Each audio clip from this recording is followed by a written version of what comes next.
Good morning. Good morning. Good morning, Counsel. May it please the Court, Ian Vachekov on behalf of the appellant.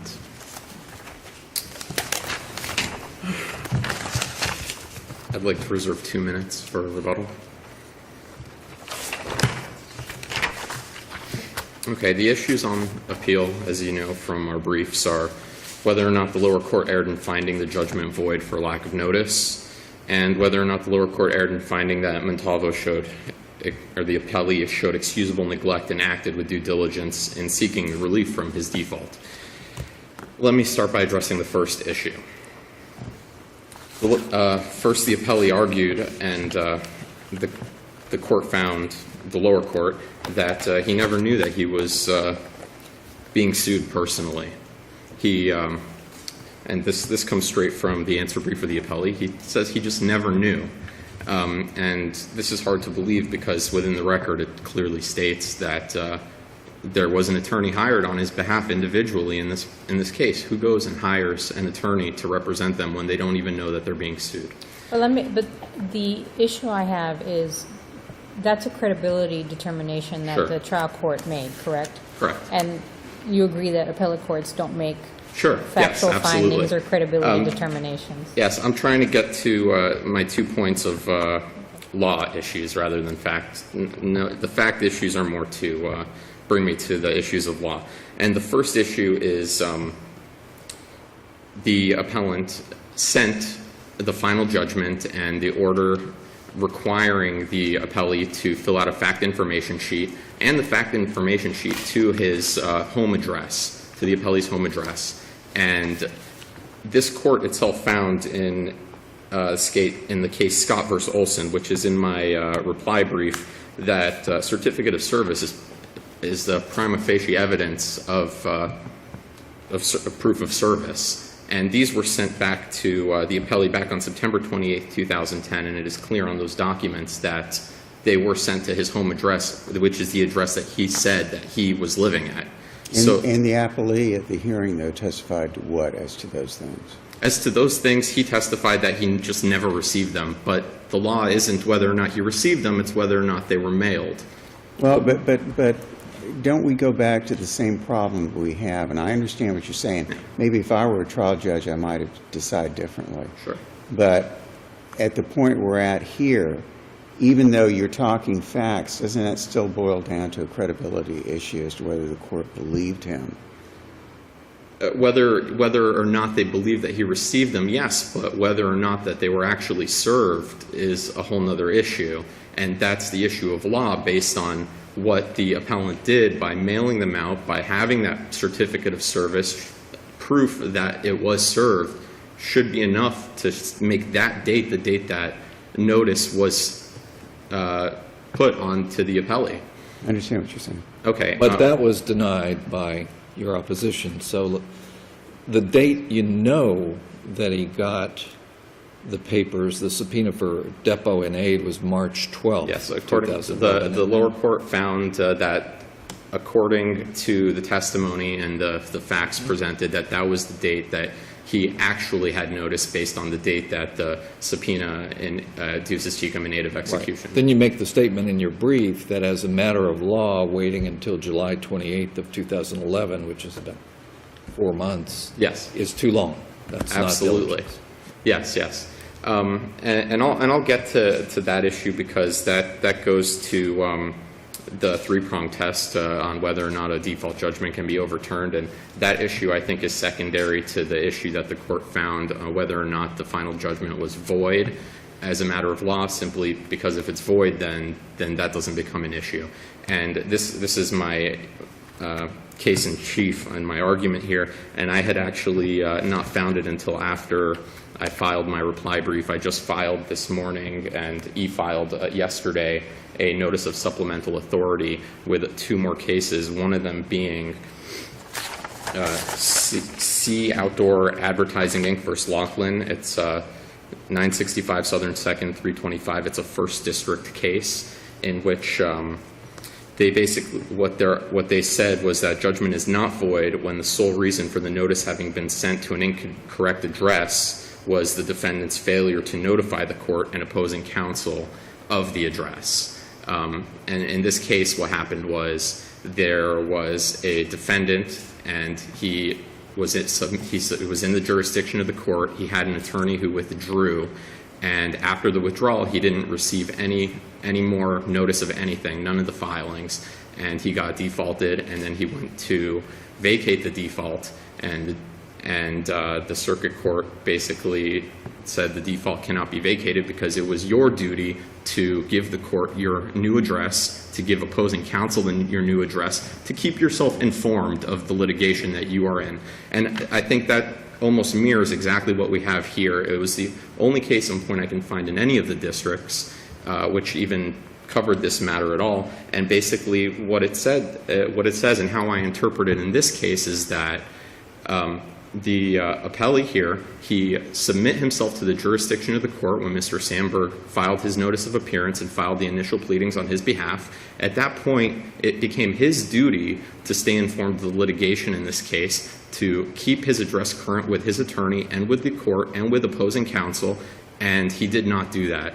And yes, his counsel withdrew, and he said he didn't get notice. It was found that he didn't get notice, but that doesn't matter. In the end, he stuck his head in the sand. He ignored the litigation, which he was a party to. He himself said that when he saw the complaint, he saw his name on it. Confusion as to whether or not he's being sued personally is not an issue. And that brings up the second case in my notice of supplemental authority, which is John Crescent, Inc. versus Schwartz. And what the court stated in that case is that the failure of a party to take the required steps necessary to protect its own interests cannot, standing alone, be grounds to vacate judicially authorized acts to the detriment of other innocent parties.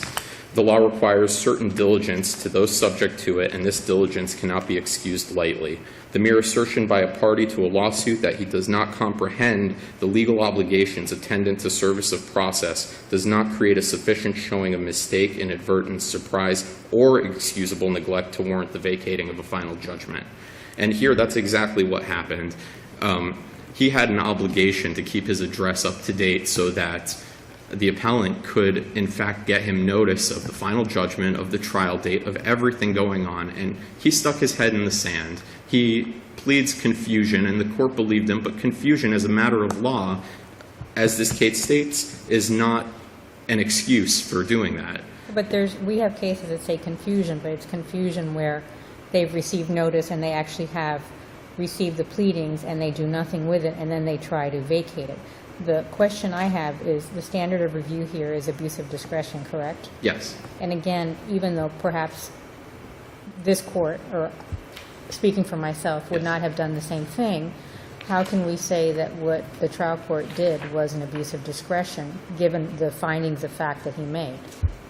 Well, it's clear as a matter of law that he submit himself to the jurisdiction of the court, and it's that point entirely that I base my argument around. Because he would submit himself to the jurisdiction, because he put himself into the case, that right there put the duty on him to stay informed of the case. He could have spoken to his attorney, which he says he didn't do. That's not an excuse. He could have spoken to his co-defendant, who was a friend at the beginning of this case. The address that he gave was a good address at the beginning of the case in 2009, yet somehow it became not a good address when he stopped receiving notice when his attorney withdrew. And how can that not be reasonable when that's the only address that the court was given to the appellant to send all his notices out to that address, when that was the address that was specifically left with the court and with opposing counsel? It was reasonable for the appellant to send all the notices to that address. It was reasonable for him. Right, but isn't one of the findings that the trial court made was that Montalvo did not actually receive any notices of the motion to withdraw by counsel? Yes.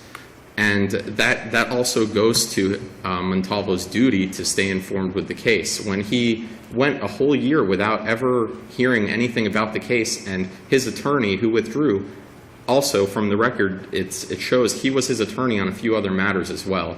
And it is also in the record from Mr. Sandberg's testimony at the evidentiary hearing to vacate that he did in fact speak with his client, and whether or not the issue of this case actually came up is hard to determine because of conflicting testimony between Sandberg and Montalvo and previous affidavits. And If you want to keep your rebuttal time, you need to wrap up this phase. okay, thank you, Your Honor. Thank you, Thank you, counsel. counsel.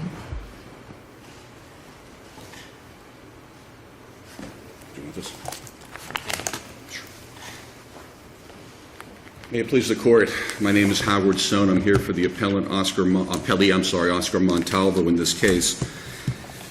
As the Court has addressed appellant's counsel, we have a situation here where whether the appellant likes the trial court's factual findings or not, that's not the issue before the Court, as the Court certainly recognizes. Judge Thornton, the trial judge, heard the testimony of the appellee. He heard the testimony of the appellant. He heard the testimony of Mr. Sandberg. He reviewed a number of documents. He made very specific and clear-cut factual findings. He made a very specific credibility determination in this case that he believed and accepted the appellee's testimony, in all respects, and that testimony was not refuted or contradicted or impeached. We're dealing with a situation where the policy is favoring a trial on the merits. And one of the reasons I did not accept the appellant's statement of facts is because they overlook the statement of facts. They overlook what brought this case to issue in this case. You have a two-page agreement, not with the appellee, but with Mario Cepina, a co-defendant. Mr. Cepina and Mr. Terminello had a financial agreement. They had a credit card arrangement. It did not involve or concern my client. He had no part of that, and yet he's included in this lawsuit. The appellant did stipulate to a meritorious defense, but clearly it's far beyond that. My client should not have been in this lawsuit from the start. And that gets to the point of public policy in the Court, in this Court as well as the 4th District and other courts, favoring trials on the merits and resolving reasonable doubts in favor of granting a motion for default, which the trial court Can you did. point to any case that has a delay that long between actual notice and appearing again in the case to defend or to move to vacate? Well, I do. I have that in my notes, I'm talking Judge. about the Yeah, I'm gonna 4-month lag there. I'd like to address that point because Your Honor mentioned that it took my client and his counsel, myself, till July to respond. That's not accurate. My client was served with the subpoena ducis tecum for deposition and aid of execution on March 12, 2011, he and his girlfriend. The final judgment was not attached to that. That was simply the subpoena. That brought the matter to a head where he realized, hey, what's going on here? As he testified at the court and the judge accepted his testimony, he went to the court, to this court's clerk's office, as well as to the clerk's office downtown at the Circuit Court Civil Division to see what's going on here. And because Mr. Cepina had appealed the judgment, part of the file was here, part of the file was downtown, and he was a pinball being bounced back and forth. That was his testimony.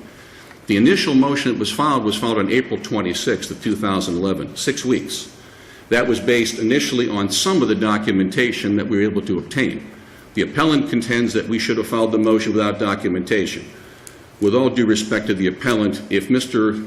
Montalvo and counsel had filed a motion to vacate a default without knowing what judgment was entered, how it was entered, the date it was entered, any circumstances, number one, he couldn't have signed an affidavit, that motion would have been struck as legally insufficient. So the July motion isn't amended in more detail? Right, exactly. What happened was the initial motion was withdrawn in May.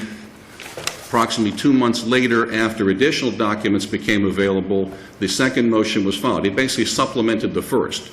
And as I've argued in my brief, and the record confirms, there's no prejudice to the appellant, because during the course of these motions, there was an effort, a protective order was filed to stop the depositions proceeding, stop the interrogatories. The trial judge said, no, I'm not going to stop the appellant from pursuing his collection, and those depositions, those interrogatories went forward. But this was not a situation where the appellee waited 4 months. As soon as he got the initial documents, the first motion was filed. When he finally received the remaining documents through counsel, a more detailed motion was filed explaining further as to what took place here. He didn't know.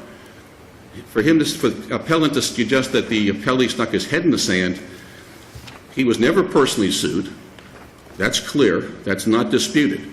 Mr. Sandberg did file paperwork on his behalf, which the trial court did acknowledge, obviously brought him within the jurisdiction of the court. Mr. Sandberg never met the appellee during the course of this case. In regard to this case, while he did represent him on an unrelated foreclosure case, he had no contact. It was Mr. Subpoena that met with Mr. Sandberg. It was Mr. Subpoena that retained Mr. Sandberg. It was Mr. Subpoena that promised to pay him. And when Mr. Subpoena did not pay him, that's when Mr. Sandberg withdrew. The facts in this case were not that Mr. Subpoena and Mr. Montalvo were close friends at the time of this lawsuit. Years earlier, they had a very close relationship.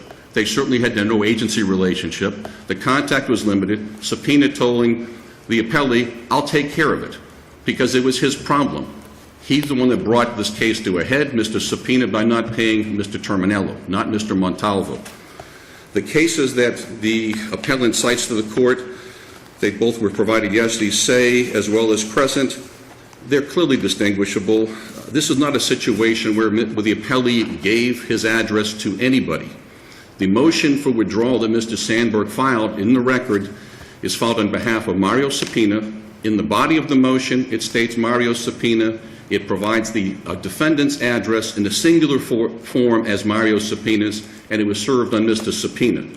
There's no indication, and Mr. Sandberg testified at the hearing, that Mr. Montalvo never gave this address on 18th Street in Miami to Mr. Sandberg or anyone in connection with this case saying that's my address.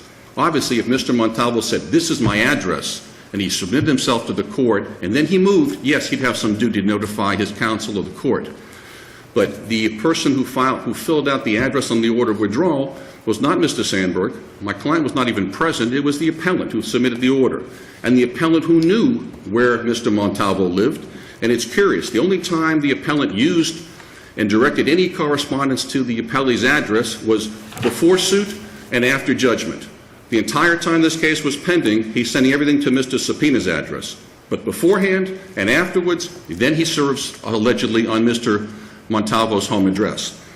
And as far as the certificate of service on the fact information sheet and the final judgment being basically dispositive according to the appellant, that's not true. They cite to this court the Scott v. Johnson case. They forget to cite to this court the Bank of America versus Evans case, which I submitted to the court in my brief, which basically says when you have a certificate of service and an individual denies receiving the documentation, which he did in this case, it becomes a question of fact for the trial court to resolve. Trial court did resolve that. Mr. Montalvo did testify before the trial court that he did fill out a fact information sheet. Got it from Mr. Subpoena, said, I need this with my case, could you fill it out for me? Gave it to Subpoena, and Subpoena did something with it, presumably filed it with the court. Clearly, the trial court's factual findings are not erroneous. They're fully supported by the record. There's been no abuse, much less a gross abuse of discretion. The trial court made the proper finding. I'd ask the court to affirm this in all respects. Thank you. Counsel. In rebuttal?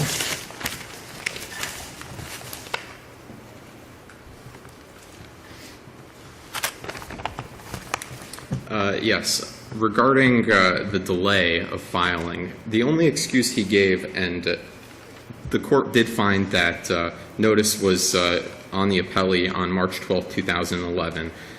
Once again, the only reason for this is a pinballing of having to go between the circuit court and the district court to get the file. 6 weeks to get enough of the file to file a motion is absurd. And the fact that he says that his second motion after the first one was withdrawn was to supplement the first motion is also absurd. They were completely different. The first affidavit on the first motion that was withdrawn said that Montalvo never had an attorney, was never represented, yet in his motion to vacate that we're here on now said, oh yeah, that attorney, he was representing me, and then he withdrew, and I never knew about it because it all went through subpoena.